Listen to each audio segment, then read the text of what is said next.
Hi guys, welcome back. In today's video, I'll be showing you how to add 3D zoom into your pictures or videos here in CapCut PC. So let's get started.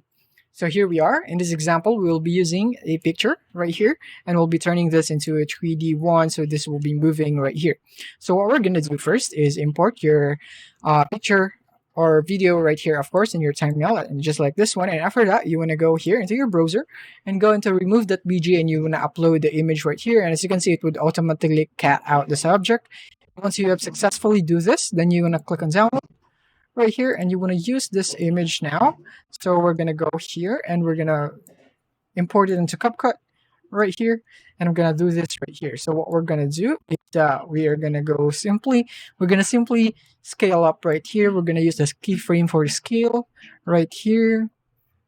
Make sure that the cut image or the cutted video is at the top and the base one is without the cut right here. So let's go find the scale right here. So we're gonna keyframe at the beginning. Make sure your playhead is in the beginning right here, and we're gonna go right here onto wherever you like, in which duration you would like to stop it to move. So for example, right here, and then I'm gonna just go for 120 maybe, just like that. And as you can see, it's now moving just like this one right there.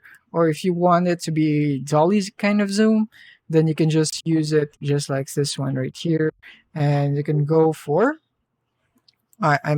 just like this one. You can also edit this just like this 100, and then from here, by the time it reaches here, where's the keyframe? Right here. So let's put it right here so that they would have the same keyframe, and then we will just go for 110 right here, which is lower than the top right there. So it would also be moving. You can see it just like this one. Oh, this is wrong.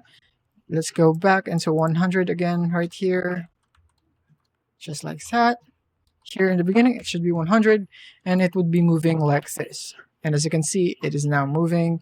Or if you don't want the background to move, then simply remove the keyframe, and you now have your 3D effect right here. And as you can see, it's really, really cool. Thank you for watching.